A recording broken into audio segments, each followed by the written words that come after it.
Everyone, welcome back to the channel. आज हम लोग इस वीडियो में बात करने वाले हैं ईएमए, जिसे एक्सपोनेंशियल मूविंग एवरेज कहा जाता है। आपने काफी बार अलग अलग ट्रेडर से सुना होगा कि कोई 5 ईएमए यूज कर रहा है, कोई 9 ईएमए यूज कर रहा है, कोई 13 करता है, तो कोई 200 ईएमए यूज करता है।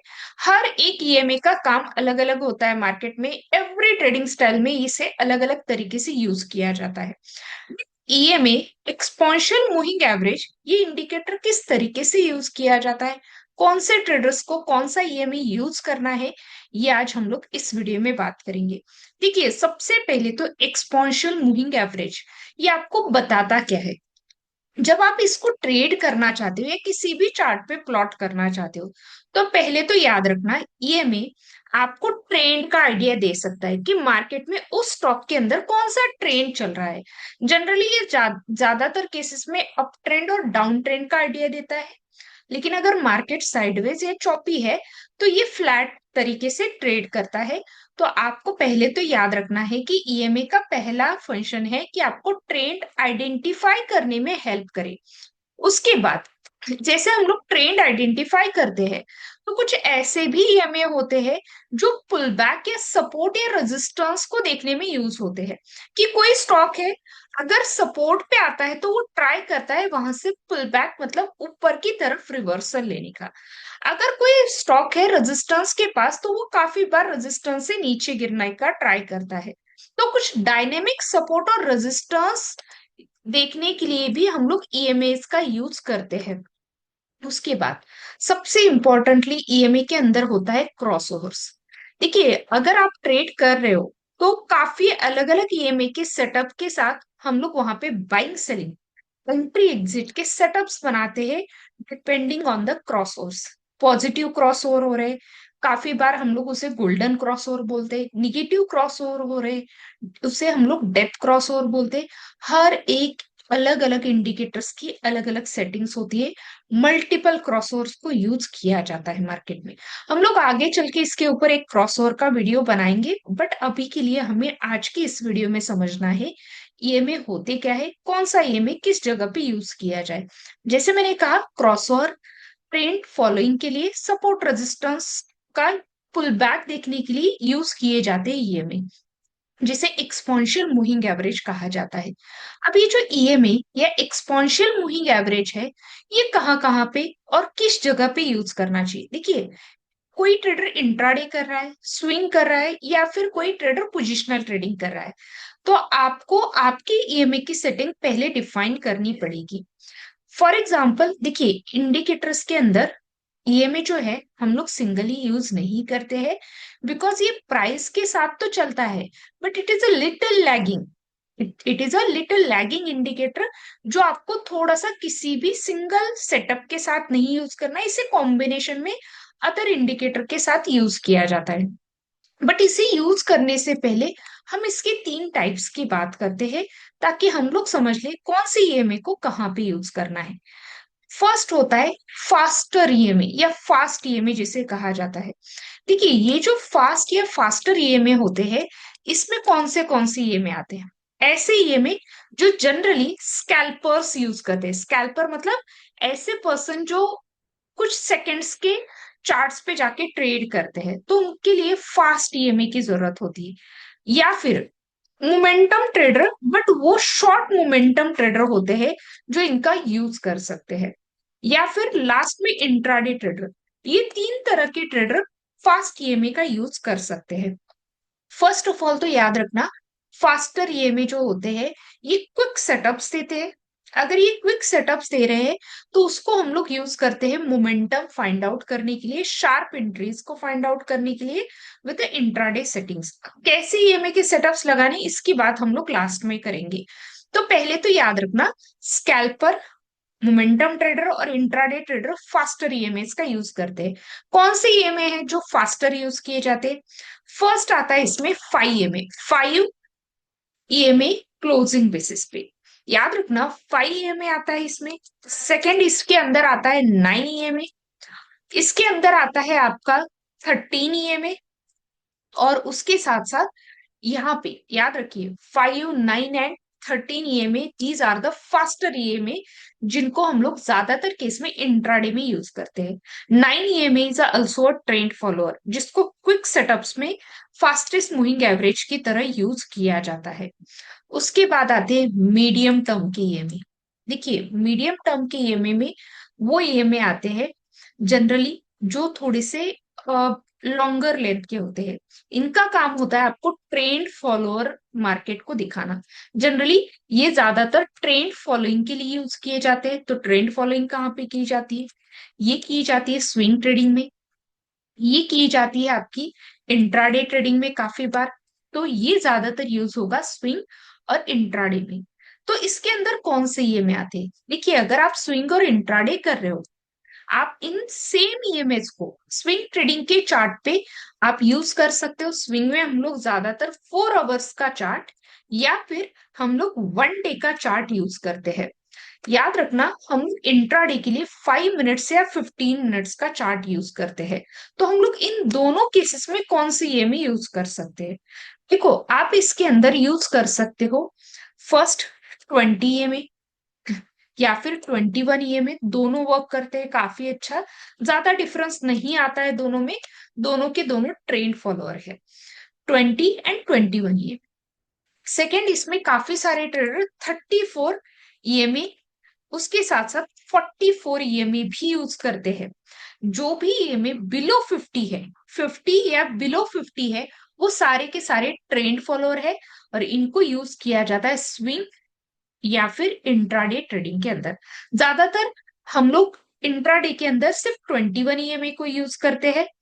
अदर सारे की सारी ईएमए 34, 44 एंड 50 स्विंग ट्रेडिंग में यूज किए जाते हैं। तो आप इसे ऐसे भी सेग्रीगेट कर सकते हो, other are the swing trading EMA and first two are the intraday EMA, जिसके अंदर हम लोग ज्यादातर चार्ट्स पे, डेली चार्ट्स पे प्लॉट करते हैं 34, 44 एंड 50 को। अब आते हैं थर्ड टाइप की जो स्लोली वर्क करते हैं। मतलब ये थोड़ा सा बड़ा ट्रेंड फॉलो करते हैं, जहां पे थोड़ा सा आपका ट्रेडिंग स्टाइल कौन सा होता है? आप लॉन्ग मोमेंटम ट्रेड लेते हो या फिर आप पोजिशनल ट्रेडिंग करते हो। देखिए, if you are positional trader तो आप स्लो वाले मूविंग मूविंग एवरेजेस को यूज कर सकते हो, एक्सपोनेंशियल मूविंग एवरेजेस को। अब इसमें मेनली देखिए, पोजिशनल या लॉन्ग स्विंग करना जिसे कहा जाता है, उसके अंदर हम लोग ज्यादातर केस में 50 का यूज करते हैं या फिर हम लोग 200 का भी यूज करते हैं। जनरली इसमें ज्यादातर दो ही ईएमएस को ज्यादा यूज किया जाता है, 50 एंड 200। मैंने काफी बार देखा है कि थोड़े से बड़े लेवल्स के ट्रेडर जो एसएमसी ट्रेड करते हैं, वो 61 ईएमए का भी यूज करते हैं। यहाँ पे 61 की सेटिंग्स पे वो ईएमए को लगाते हैं क्रॉसओवर्स के साथ। बट ये सिंगली कभी भी एक सिंपल ईएमए को यूज नहीं करते हैं। जनरली ये कॉम्बिनेशन में यूज करते हैं। कुछ ट्रेडर्स यूज करते हैं 50 एंड 200 ईएमए का, कुछ ट्रेडर्स यूज करते हैं 50 एंड 61 ईएमए का, और कुछ ट्रेडर्स यूज करते हैं 61 एंड 200 ईएमए का। तो हर एक ट्रेडर का अलग अलग लेवल होता है ट्रेड करने का। तो पहले तो याद रखना, आपको पहले डिफाइन करना है कि आप किस तरह का ट्रेड कर रहे हो। काफी लोगों को मैंने देखा है 5 ईएमए स्विंग के लिए भी यूज करते हैं और इंट्राडे के लिए भी यूज करते हैं। नहीं, फास्टेस्ट ईएमए जो है वो इंट्राडे पे यूज होंगे, मीडियम टर्म के स्विंग के लिए यूज होंगे, और पोजिशनल स्लो ईएमए जो होते हैं वो 50, 200 ये पोजिशनल के लिए यूज होंगे। जनरली पोजिशनल हम लोग वीकली एंड मंथली चार्ट पे ज्यादा देखते हैं। इसमें हमें चाहिए 1 वीक के चार्ट या 1 मंथ के चार्ट। अब इसमें ईएमए को कैसे प्लॉट किया जाता है किसी भी चार्ट पे, इसकी बात करते हैं। देखो, अगर मैं यहाँ पे काम कर रही हूँ, मेरे पास यहाँ पे एक चार्ट है, मैं पुराना डेटा यूज कर रही हूँ, आप अपने नए डेटा पे इसे प्लॉट कर सकते हो। देखिए, ईएमए जैसे मैंने कहा थोड़ा सा लैगिंग होता है, कॉम्बिनेशन में यूज करना है। अगर आप चाहते हो कि मल्टीपल ईएमए के कॉम्बिनेशन के साथ एवरी ईएमए का डिफरेंस समझे हम लोग, तो आप मुझे कमेंट कर देना, हम लोग इसके ऊपर एक वीडियो करेंगे। देखिए, फर्स्ट ऑफ ऑल तो आपको क्या करना है, आपको जाना है इंडिकेटर्स में। इंडिकेटर्स में जाने के बाद आपको लिखना है मूविंग एवरेजेस या फिर एक्सपोनेंशियल मूविंग एवरेजेस। देखिए, मूविंग एवरेज एक्सपोनेंशियल लिखिए या फिर कुछ ब्रोकर के अंदर मूविंग एवरेज के अंदर एक्सपोनेंशियल सिलेक्ट करना होता है। तो हमें क्या करना है, मूविंग एवरेज एक्सपोनेंशियल या सिर्फ ईएमए लिखना है। जैसे ही आप ईएमए लिखते हो तो आपके चार्ट पे कुछ ऐसे लाइन प्लॉट हो जाएगी। बट ये लाइन प्लॉट होने के बाद आपको इसकी सेटिंग्स देखने हैं। आप इंट्राडे ट्रेडर हो जैसे मैंने कहा, या फिर स्विंग ट्रेडर हो, आपको इसकी सेटिंग चेंज करनी पड़ेंगी। जैसे कि यहाँ पे डिफॉल्ट में 9 ईएमए आता है। अगर आप ट्रेडिंग व्यू से देख रहे हो, आपको इसकी लेंथ चेंज करनी पड़ेगी आपके ट्रेडिंग स्टाइल के अकॉर्डिंग। नीचे कोई भी चेंज नहीं करना है, आपको सिर्फ इतना ही करना है कि आपको लेंथ पता होनी चाहिए। आप अगर इंट्राडे कर रहे हो जैसे मैंने कहा 5 या 9 ईएमए, क्लोजिंग बेसिस पे आप यूज कर लेना। देखिए, इसमें भी काफी सारे सेटिंग्स होते हैं, बट अभी हमें क्लोजिंग बेसिस पे चाहिए। हमें कैंडल के क्लोज के ऊपर चाहिए। तो मैंने यहाँ पे लगाया 5 ईएमए। आप चाहे तो इसको अलग अलग लेवल्स पे जाके भी लगा सकते हो, जैसे कि मुझे 13 ईएमए अगर चाहिए इंट्राडे में, जो मेरा ट्रेंड फॉलो और बताएगा कि ट्रेंड फॉलो हो रहा है या नहीं। देखिए, काफी बार ऐसे होता है कि यही ईएमए कुछ केसेस में आपके सपोर्ट या रेजिस्टेंस की तरह भी यूज होते हैं। ईएमए के आने के पास आने के बाद मार्केट काफी बार पुल बैक लेने का ट्राई करता है, तो इसको जनरली ट्रेंड फॉलोअर्स माने जाते हैं ईएमए के अंदर। बट अब हम लोग बात करते हैं कि मुझे कौन सी ईएमए पे ज्यादा काम करना चाहिए। आज मैं फास्टर मूविंग एवरेजेस की बात करूंगी, अगले वीडियो में हम लोग स्लोअर मूविंग एवरेजेस की बात करते हैं। देखिए, फर्स्ट ईएमए जो मार्केट में यूज किया जाता है वो 5 ईएमए है। जनरली 5 ईएमए का काम है इंट्राडे या स्कैल्पिंग के ट्रेड देना। इंट्राडे और स्कैल्पिंग पे ज्यादा काम किया जाता है। जनरली 5 ईएमए पुल बैक पे काम करता है सबसे ज्यादा। तो ये कौन से चार्ट पे यूज करें हम लोग, 1 मिनट या फिर आप 3 मिनट के चार्ट पे ज्यादातर यूज करो। आपको कभी भी इसे अबव 5 मिनट के चार्ट के ऊपर, उसके ऊपर नहीं जाना है। जनरली अगर आप यूज कर रहे हो 5 EMA, 1 minute, 3 minute and 5 minute, इन्हीं चार्ट पे यूज करना है, क्योंकि दिस इज अ इंडिकेटर जो आपको स्कैल्पिंग में हेल्प करेगा एंड इंट्राडे में हेल्प करेगा। देखिए, अगर आप स्कैल्प कर रहे हो तो आप एक फास्टेस्ट ट्रेड ले रहे हो, और अगर फास्टेस्ट ट्रेड लेना है तो जनरली आपको छोटे ईएमए को ही ज्यादातर प्रेफर करना पड़ेगा, जो आपका स्कैल्पिंग का ईएमए है। या फिर आप इंट्राडे भी कर रहे हो तो आपको इसके ऊपर अभी नहीं जाना है। अगर आप प्रो ट्रेडर हो तभी आप स्कैल्पिंग या छोटे टाइम फ्रेम पे इंट्राडे करना। अदरवाइज आप थोड़े से बड़े टाइम फ्रेम को यूज करो इंट्राडे के लिए। जनरली जैसे मैंने कहा, आपको ये पुल बैक बताने में हेल्प करता है। मार्केट में कैसे पुल बैक आ रहे हैं इसको बताने में हेल्प करता है। मैं इसी चार्ट पे यहाँ पे 5 ईएमए का सेटिंग लगा देती हूँ, ताकि वो पुल बैक के बारे में हम लोग इसको थोड़ा सा समझ ले। देखिए, अगर मैं इसके 5 मिनट चार्ट पे चली जाती हूँ तो मुझे काफी बार ऐसे होता है कि ये बार बार as an support and resistance की तरह ज्यादातर यूज करता है।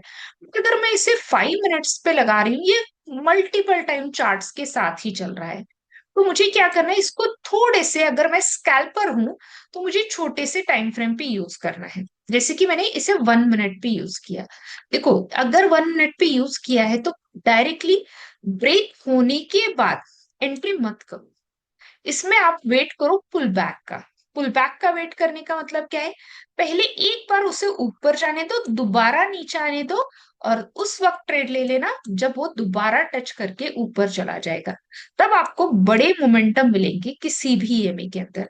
जैसे मैंने कहा 5 ईएमए, वैसे ही हम लोग समझ लेते हैं 9 ईएमए को कैसे यूज किया जाता है इंट्राडे के लिए। तो देखिए, 9 ईएमए जनरली ट्रेंड फॉलोअर है। आप इसे गुड केसेस में यूज करना 5 मिनट और 15 मिनट्स के चार्ट पे। जनरली ये आपको ट्रेंड का आइडिया देगा। बार बार ट्रेंड के अंदर जो हाइयर हाइज और हाइयर लोज बनते हैं, काफी बार इसके आसपास ही ये सपोर्ट लेते हैं। तो इसको एज एन डायनेमिक सपोर्ट भी बोला जाता है, या फिर डायनेमिक रेजिस्टेंस का ईएमए भी बोला जाता है। अगर स्टॉक ने रेजिस्टेंस लिया है तो मल्टीपल टाइम ट्राई करेगा ईएमए को टच करके नीचे या ऊपर करे। और सेकेंडली, ये बता देगा आपको कि बार बार सपोर्ट पे टच हो रहा है तो वहां से ट्रेंड फॉलो हो रहा है। तो ये ट्रेंड फॉलोअर है। आप इसे मल्टीपल अलग अलग सेटिंग्स के साथ यूज कर सकते हो। जैसे मैंने कहा, कोई भी इंडिकेटर हम लोग सिंगल यूज नहीं कर सकते हैं, मार्केट में हर एक इंडिकेटर का लैगिंग पॉइंट है। वही अगर मैं 13 EMA की बात करूं, देखिए 13 EMA ट्राई करना, आप 5 मिनट्स पे भी यूज कर सकते हो, 15 मिनट्स पे भी यूज कर सकते हो। ये थोड़े से आपको बड़े लेवल कैच करने में हेल्प करेगा 5 और 15 के केस में। आपको सिर्फ इतना ही करना है कि कोई भी EMA यूज करो, आपको फर्स्ट टच पे ट्रेड नहीं करना है। आपको वेट करना है, पहले वो ब्रेक करे, दोबारा नीचे आ जाए और सेकेंड टच पे आप एंट्री करो। तो ये याद रखना, हर एक EMA का अलग फंक्शन है मार्केट में। अगर आप सेल आउट भी करना चाहते हो, क्योंकि काफी बार ऐसे होता है कि सेकेंड टच से ट्रेड नहीं बन पाता है, तो आपको सिर्फ इतना ही याद रखना है, पहले ब्रेक हो और दोबारा वो टच करने नीचे आ जाए, तब आपको अच्छे ट्रेड्स मिलेंगे। देखिए यहां से अच्छा ट्रेड इस लेवल पे मिला है जब ये सिंगल टच पे ऊपर चला गया। वही अगर सेलिंग की भी बात करूं, पहले ब्रेक किया बट टच करके नीचे आया है। तो आपको हर एक EMA का यूज तब करना है जब ये सेकेंड टच पे आ जाए, नहीं तो काफी बार ये आपके SL हंटिंग करवा सकते हैं। काफी बार आपको चॉपी मार्केट या साइडवेज मार्केट में फॉल्स सिग्नल आपको दे सकते हैं। स्पेशली 9 EMA और 13 EMA ज्यादा फॉल्स सिग्नल देखते हैं इंट्राडे के लेवल्स पे। तो आपको इसको कभी भी सिंगल यूज मत करना, कॉम्बिनेशन के साथ यूज करना। अगर आप चाहते हो EMA के ऊपर हम लोग क्रॉसओवर्स की भी बात करें और अगले बड़े EMA की भी बात करें, तो आप एक बार कमेंट कर देना नेक्स्ट EMA। अगर आप कमेंट करते हो तो हम लोग इसके ऊपर एक डिटेल वीडियो बनाएंगे क्रॉसओवर्स के ऊपर, प्लस मिड और स्लो EMA के ऊपर जो स्विंग और पोजिशनल में यूज किए जाते हैं। होप कि ये वीडियो आपको अच्छा लगा हो। Thank you river.